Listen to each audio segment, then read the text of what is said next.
हरे कृष्णा। आज आप सभी सुनेंगे पौष पुत्रदा एकादशी व्रत की कथा। महाराज युधिष्ठिर ने पूछा कि हे भगवान, आपने सफला एकादशी का महात्म्य बताकर बड़ी कृपा की है।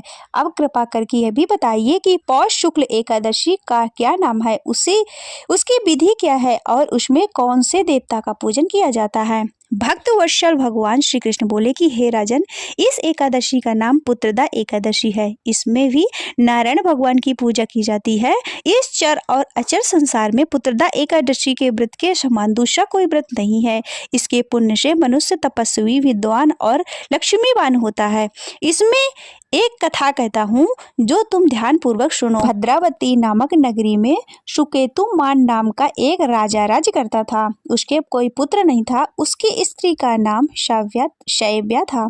वह निपुत्री होने के कारण सदा चिंतित रहती थी। राजा के भीतर भी रो रो कर पिंड लिया करते थे और सोचा करते थे कि इसके बाद हमको कौन पिंड देगा। राजा को भाई, बांधव, धन धान, हाथी, घोड़े, राज और मंत्री, इन सब में से किसी से भी संतोष नहीं था। वह सदैव यही विचार करता कि मेरे मरने के बाद मुझको कौन पिंडदान करेगा। बिना पुत्र के पितरों और देवताओं का ऋण कौन कैसे चुकाएगा।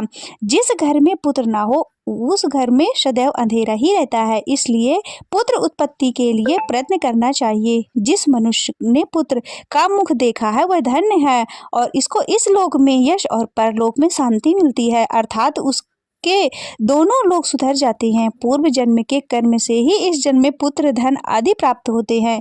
राजा इसी प्रकार रात दिन चिंता में लगा रहता था। एक समय तो राजा ने अपने शरीर का त्याग देने का निश्चय किया, परंतु आत्मघात को महान पाप समझकर उसने ऐसा नहीं किया। एक दिन राजा ऐसा विचार करता हुआ अपने घोड़े पर चढ़कर वन में चल दिया तथा पक्षियों और वृक्षों को देखने लगा। उसने देखा कि वन में मृग, व्याघ्र, शुअर, सिंह, बंदर, सर्प आदि सब भ्रमण कर रहे हैं। हाथी और अपने बच्चों और हाथिनियों के बीच घूम रहा है।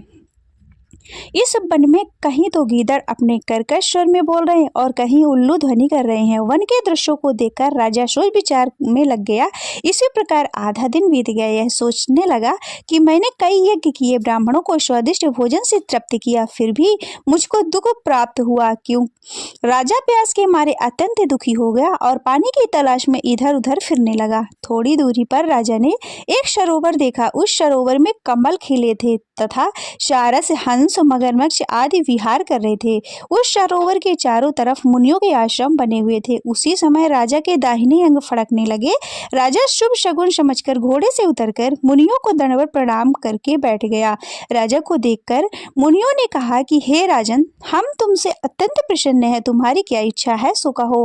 राजा ने पूछा कि महाराज, आप कौन हैं और किस लिए यहाँ आए हैं, कृपा करके बताइए। मुनि कहने लगे कि हे राजन, आज संतान देने वाली पुत्रदा एकादशी है। हम लोग विश्व देव हैं और इस सरोवर में स्नान करने के लिए आए हैं। यह सुनकर राजा कहने लगे कि महाराज, मेरे भी कोई संतान नहीं है। यदि आप मुझ पर प्रसन्न हो तो एक पुत्र का वरदान दीजिए। मुनि बोले कि हे राजन, आज पुत्रदा एकादशी है, आप अवश्य ही इसका व्रत करें। भगवान की कृपा से अवश्य ही आपके घर में पुत्र होगा। मुनि के वचनों को सुनकर राजा ने उस दिन एकादशी का व्रत किया और द्वादशी को उसका पारण किया। उसके पश्चात मुनियों को प्रणाम करके महल में वापस आ गया। कुछ समय बीतने के बाद रानी ने गर्भ धारण किया और 9 महीने के पश्चात उसको एक सुंदर पुत्र हुआ।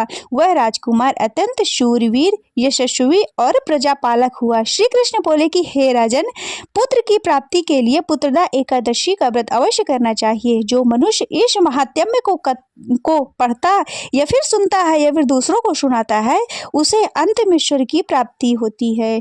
हरे कृष्णा। ओम नमो भगवते वासुदेवाय।